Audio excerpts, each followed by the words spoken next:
Ay guys, kakain tayo ng alimasa ngayon guys. Pili mo na natin. Pili. Wow. Suabe. Yung sipit guys oh. Teka. Kuya. Ito ah. Ano ba ito? Tumaas na. Yun, magbihis ka na. Suko ko. Ay, mangga. Ay, bebe yun. Teka, tatanggalin mo muna.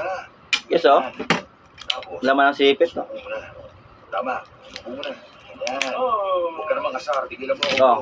Tigilan mo ako. Wow. Sauce natin sa Tama na. sasa. Susunod nilang target.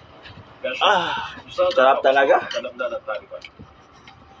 Marami silang Kasi pwersa. airport Sa ba? labas ng bayan, dito mismo, armado lahat. Delikado ang lagay nila dyan. Pero bakit yan papasukin nila, Nelson? Wisit. Kunting sili. Mali ba ako napilit? Hindi ang kasalanan ni Nelson. Geography yan. Ano ako siya ba?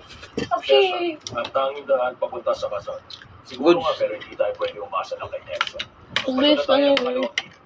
Kung hindi makarating si Dostum sa Pesyang bagong taglamig, siguradong malaking gulo. Ay, bastos. Mamakot na guys. General, handa mga P-52. Sarap talaga pag sipod sula mo. Inaalam ni Dostum kung lang tayo sa mga kanya sa Bam! mataglan. Wala Marami na. pa rin din. Nagbabalik Pakainin mo na nga. Ah. Baka tumatili yung gagawin. Marami sa kanila.